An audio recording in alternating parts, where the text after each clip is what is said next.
بھائی کہہ رہے ہیں ریکارڈ کر لیں آپ، اس میں کوئی شک نہیں.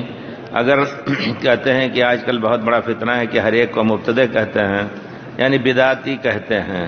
بدعت وہی چیز ہے جو دین میں ایجاد کی جائے دین کے نام سے اور اس کو دین سمجھ کر کے عمل کیا جائے. بے شک تو اگر وہ واقعی ایسا آدمی ہے جو اس کو رواج دیتا ہے، اگر آپ نہیں کہیں گے فلاں نہیں کہیں گے تو لوگ کیسے سمجھیں گے کہ اس سے ہم دور رہیں. رہ گئی بات مصلحت ایک الگ چیز ہے. یہاں ہم کھل کر کے کہہ سکتے ہیں، وہاں آپ کہیں گے تو کل آ کر کے آپ کو تو جان سے مارنے کی کوشش کرے گا.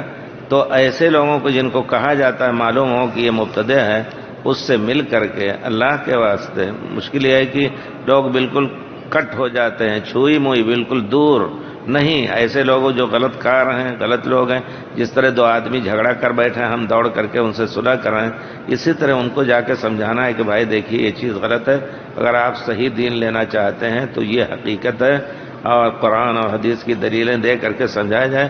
نرمی سے انشاءاللہ سمجھیں گے، نہ کہ اس کے خلاف پروپیگنڈا کر کے اس کو اور ہی ضد میں لے آئیں کہ وہ اور ہی زیادہ اکڑ جائے. یہ چیز ہے تو غلط کو غلط کہنا ہے، لیکن مصلحت کبھی کبھی تقاضا اس کا کرتی ہے کہ اس کا اعلان نہ کیجیے کہ فلاں. ہاں جب بہت زیادہ اس کا شر بڑھ جائے اور پھیلانے لگے تو جیسے فلاں غامدی ہے اور کون ہے لوگ اس کی تردید کرتے ہیں، کی جائے، لیکن پہلے مرحلے میں اس کو بیٹھا کے سمجھایا جائے تاکہ ہو سکتا ہے وہ راستہ لے نہیں لے رہا ہے تو پھر اس کے بارے میں چپ رہنا بھی گناہ ہے.